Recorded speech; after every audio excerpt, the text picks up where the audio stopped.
কিন্তু প্রিয় নবী কোনোদিন আজান দেন নাই। আল্লাহু আকবার বলেন না? প্রশ্ন জাগে না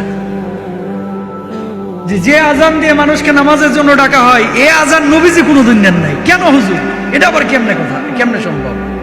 নবীজি কেন কোনোদিন আজান দিল না? আল্লাহর নবী স্পেসিফিক নিজে কোনোদিন বলেন নাই এই কারণে আমি আজান দেই নাই, কিন্তু মুহাদ্দিসিনরা যারা গবেষক ওনারা রিসার্চ করে কয়েকটা বিষয় বের করেছেন এবং এটাই বাস্তব। এই কারণে নবীজি আজান দেন নাই। শুনেন, তারাবির নামাজ যদি নবীজি প্রতিদিন 20 রাকাত পড়তেন, এটা ফরজ হয়ে যাওয়ার সম্ভাবনা ছিল, ঠিক কিনা? নবীজি যেটা নিয়মিত করতো সেটা কি হয়ে যাইতো? ফরজ হইলে এটা মানে মানা, পালন করা, বাস্তবায়ন করা আপনার উপর আবশ্যক হয়ে যাইতো না? বুঝেন কথা? মায়ার নবী, রহমতের নবী, দয়ার নবী, এই জন্য প্রতিদিন 20 রাকাত উনি তারাবির নামাজ পড়েন নাই। কেন? যদি পড়ি, ফরজ যদি হয়ে যায়, আমার উম্মতের কষ্ট হবে। আজান যদি নবীজি দিতেন নিয়মিত, এই আজানটা দেওয়া এখন হচ্ছে কি সুন্নাহ। আপনি যদি আজান না দিয়েও নামাজ পড়ায়, আজকে ধরেন ইমাম সাহেব আজান দেন নাই বা মুয়াজ্জিন আজান দেয় নাই, আমি যদি নামাজ পড়ায় দিই, নামাজ হয়ে যাবে। আমার আজান দেওয়া কি সুন্নাহ? কি সুন্নাহ? নামাজ হয়ে যাবে। কিন্তু নবীজি যদি নিজে প্রতিদিন আজান দিতেন, আজান দেওয়াটা ফরজ হয়ে যেত। কথা বুঝতে পেরেছেন? তাহলে রহমতের নবী দেখেন, এখানে আপনার আমার জন্য মায়া দেখিয়েছেন। আল্লাহু আকবার বলেন। নবীজি যদি কোনো কাজ আদেশ করেন যে এই কাজটা তুমি করো, এটা আপনার আমার মানা আবশ্যক হয়ে যায়, ঠিক কিনা?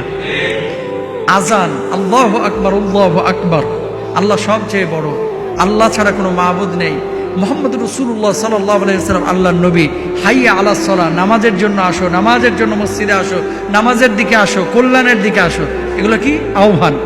বেলাল রাদিয়াল্লাহু তাআলা আহ্বান করেছেন, আপনি আমি আহ্বান করছি, এটার কারণে ফরজ হবে না। কিন্তু নবীজি কোনো আদেশ করলে যার কানের মধ্যে এটা ঢুকে যাবে, তাকে অবশ্যই মসজিদে আসতে হবে, ঠিক কিনা? নবীজি এই কারণে কি করেছেন? ঠিক সেই সময় নবীজি আজান দেন নাই।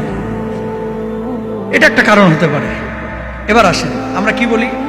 আশহাদু আন্না মুহাম্মাদান রাসূলুল্লাহ, আল্লাহু আকবার বলি না? আমি সাক্ষ্য দিচ্ছি যে মুহাম্মদ সাল্লাল্লাহু আলাইহি ওয়াসাল্লাম আল্লাহর প্রেরিত রাসূল।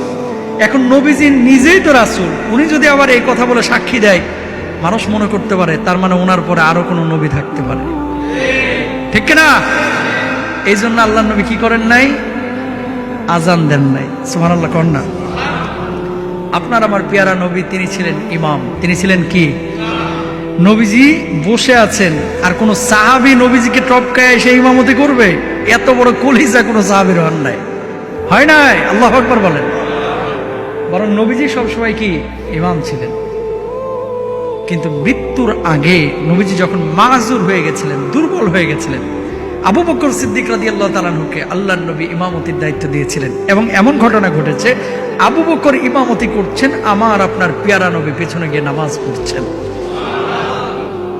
তো নবীজি ইমাম, ইমামের দায়িত্ব কি? নামাজ পড়ানো। মুয়াজ্জিনের দায়িত্ব কি?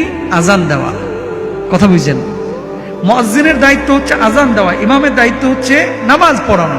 তো নবীজি নিজের দায়িত্বটাকে ইমামতির মধ্যে সীমাবদ্ধ রেখেছেন, তিনি মুয়াজ্জিনই করেন নাই।